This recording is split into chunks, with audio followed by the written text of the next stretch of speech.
Bismillahirrahmanirrahim. Assalamualaikum warahmatullahi wabarakatuh. Selamat pagi anak-anak. Jumpa lagi dengan Ustazah Febri pada pembelajaran online pendidikan agama Islam ya. Nah, hari ini Ustazah akan menjelaskan materi tentang sedekah ya. Tetapi sebelum Ustazah menjelaskan materi, ada baiknya kalian yang belum like video Ustazah ya, kasih like dulu. Kemudian yang belum subscribe, tanda merah, dan jangan lupa nyalakan lonceng agar channel YouTube Ustazah terus berkembang dan bisa lebih baik lagi. Terima kasih ya. Oke, kita mulai saja pembelajaran hari ini dengan melafazkan lafaz basmalah. Bismillahirrahmanirrahim. Baik anak-anak, kita mulai dengan materi sedekah ya.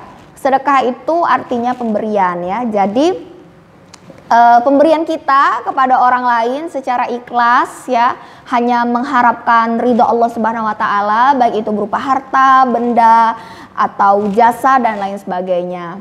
Dan tentu sedekah itu tidak hanya berupa harta ya, bisa juga dari perilaku baik kita, bisa jadi dengan perbuatan baik kita atau ucapan yang baik juga termasuk sedekah. Contohnya apa? Senyum ya, itu merupakan sedekah. Berperilaku sopan ya, bertingkah laku baik ya, berbicara yang baik itu juga merupakan sedekah. Dan sedekah itu hukumnya sunnah ya. Sunnah, apa arti sunnah? Sunnah itu artinya kalau kita kerjakan kita mendapat pahala, dan kalau tidak dikerjakan tidak apa-apa. Tetapi sebagai umat Islam ada baiknya kita berlomba-lomba dalam kebaikan ya. Artinya apa?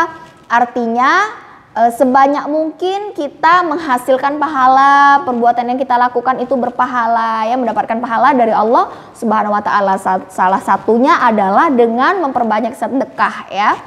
Nah, kemudian kita juga sebagai umat Islam itu diajarkan untuk bisa berbagi ya terhadap sesama manusia ya. Sedekah itu kan artinya kita bisa berbagi kepada siapapun. Kalau kita dikasih Allah kelebihan harta, maka tugas kita adalah berbagi dengan siapapun ya. Seperti yang dijelaskan dalam surah Al-Baqarah ayat 177. Nanti kalian bisa catat Arabnya, kemudian artinya juga itu ada di buku paket kalian halaman 41, bisa juga kalian lihat di Al-Qur'an atau di Google ya. Jadi dijelaskan di sana artinya bahwa memberikan harta benda yang dicintai kepada kerabat, anak yatim, orang miskin, orang dalam perjalanan, dan kepada orang yang minta-minta ya. Jadi kita bisa memberikan harta tersebut. Nah, kalau bisa dalam memberikan harta itu berikanlah yang terbaik seperti itu ya. Kemudian kalau memberikan jasa juga berikanlah yang terbaik. Pokoknya kalau walaupun itu sedekah diberikan dengan ikhlas, jangan sampai sedekah itu yang buruk. Misalnya kita mau kasih teman kita makanan misalnya, terus kita kasihkan yang agak mau basi itu nggak boleh ya. Sekalian kita bersedekah dengan orang, bagusnya itu harus memberikan yang terbaik kepada orang tersebut ya. Misalnya ada bencana-bencana seperti itu kan, terus biasanya ada penggalangan dana kan. Biasanya siapa yang mau menyumbangkan pakaian layak yang masih bisa dipakai, nah itu pilihkanlah yang bagus-bagus. Jangan sampai yang udah layak jadi lap itu kalian sedekahkan, kalian aja nggak mau pakainya ya, apalagi orang lain kan kasihan. Jadi walaupun sedekah itu adalah sunnah ya, tetapi bagusnya adalah kalian juga memberikan yang terbaik, sehingga balasan dari Allah juga adalah balasan yang terbaik kepada kalian.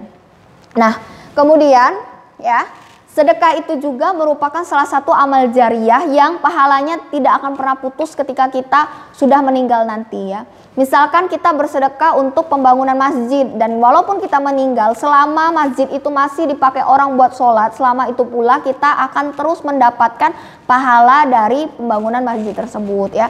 Misalkan kita bersedekah Al-Quran dengan seseorang, atau bersedekah mewakafkan tanah untuk dibuat sekolahan dan lain sebagainya, selama orang tersebut menggunakan uang kita, menggunakan bangunan sekolah yang sudah kita bangun, menggunakan sumbangan dari kita atau sedekah dari kita, selama itu pula pahalanya akan terus mengalir kepada kita ya. Kalian bisa lihat juga di buku kalian itu halaman 41 ya, ada hadis tentang sedekah tadi ya. Jadi bisa kalian lihat ini ya, ini hadisnya, kita sama-sama baca.